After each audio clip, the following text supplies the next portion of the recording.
2시간 빠른 뉴스입니다. 오늘은 우크라이나 침공 219일째 관련하여 현재 소식을 알려드리겠습니다. 푸틴은 우크라이나 점령 지역을 러시아에 정식으로 합병할 수 있는 초석격인 법령에 서명하였습니다. 지난 금요일 러시아가 우크라이나 점령 지역 영토 주장을 하기 위해 일주일 동안 실시한 가짜 국민투표를 한 헤르손 등의 4개 지역이 이에 해당될 것 같습니다. 크렘린 궁에 의해 발표된 목요일 밤 법령은 헤르손 등을 독립 영토로 인정한다는 법령이었습니다. 이는 러시아가 합병하겠다는 것을 선언하기 전에 필요한 중간 단계로 보여집니다. 유엔 사무총장은 우크라이나 지역을 합병하는 것은 지역 평화에 대한 전망을 위태롭게 할 것이라고 경고하였습니다. 그리고 이 투표들은 지역 합병을 위한 어떤 법적 가치가 없고 비난받아야 마땅하다고 하였습니다. 젤렌스키 우크라이나 대통령은 러시아가 합병을 강행할 경우 우크라이나는 그 즉시 매우 가혹한 대응을 하겠다는 경고를 하였습니다. 러시아가 합병을 발표한 뒤 점령지에 거주하는 우크라이나인들의 이동을 제한할 조짐을 보이고 있습니다. 우크라이나인들은 토요일부터 러시아 점령 당국에 출입증을 신청해야 한다는 통보를 들었습니다. 이는 러시아로 망명 중인 루안스크 주지사가 1000명의 우크라이나인들이 라트비아로 국경을 넘어가는 것을 막았다고 말한 것에 따른 것입니다. 러시아군이 우크라이나 동부에서 반격을 계속함에 따라 러시아군은 북동부의 핵심 도시인 라이만에서 즉각 패배에 직면할 수도 있다고 미국의 싱크탱크가 밝혔습니다.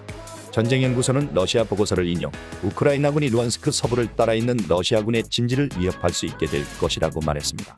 질러 성향의 알렉산드르 페트리킨 시 행정수장은 이 지역을 장악하려는 러시아군의 상황이 어려워졌다고 인정하였습니다.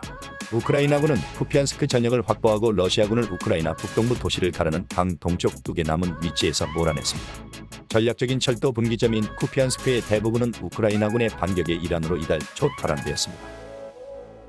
AFP 통신은 오스킬 강 동쪽 2개에서 버티던 러시아군이 쫓겨났다고 전했습니다. 핀란드는 푸틴의 부분적인 동원 명령으로 많은 사람들이 핀란드를 탈출하자 러시아 관광객들에게 국경을 폐쇄하고 있습니다. 핀란드 시간으로 목요일 자정부터 EU 비자를 소지한 러시아 관광객들은 가족 관계나 특별한 여행 이유가 없는 한 추방될 것입니다. 새로운 여론조사에 따르면 푸틴의 동원 발표 이후 러시아 국민의 절반 이상이 두려움과 불안감을 느꼈다고 합니다. 독립 레바다 센터의 여론조사에 따르면 응답자의 47%가 수십만 명의 군인들이 우크라이나에서 전투를 벌이기 위해 징집될 것이라는 소식을 듣고 불안과 두려움을 느낀 적이 있다고 답했습니다.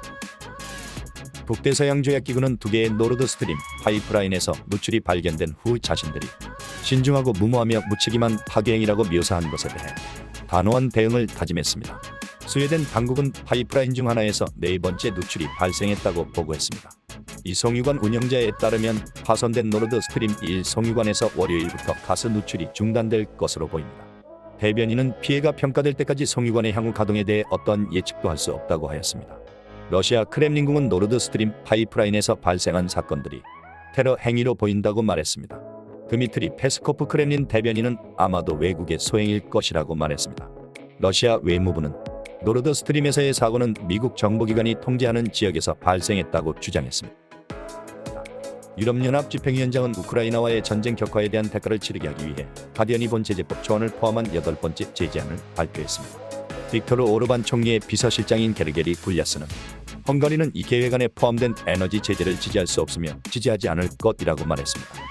EU의 한 관리는 다음 주 EU 정상회의 전까지 또는 적어도 주요 제재안에 대한 합의가 이루어질 것으로 예상된다고 말했습니다. 러시아는 남부 항구인 오데사와 인근 도시 미콜레브 등을 포함해 우크라이나 남부에서 이란이 공급하는 카미카제 무인기 사용을 늘리고 있습니다. 러시아의 가장 강력한 과도정치 중 하나인 올레그 데리파스카가 형사제재 위반으로 미 법무부에 의해 기소되었습니다. 그는 영국의 기성 인사들과 깊은 연관이 있었습니다. 오늘 준비한 소식은 여기까지입니다. 잠깐 가시기 전에 내용이 좋으셨다면 구독, 좋아요, 알림 설정 꼭 부탁드립니다. 뉴스 기자들이 다음 기사를 준비하는데 큰 힘이 됩니다. 시청해주신 분들 모두 즐거운 하루 보내시길 바랍니다. 고맙습니다.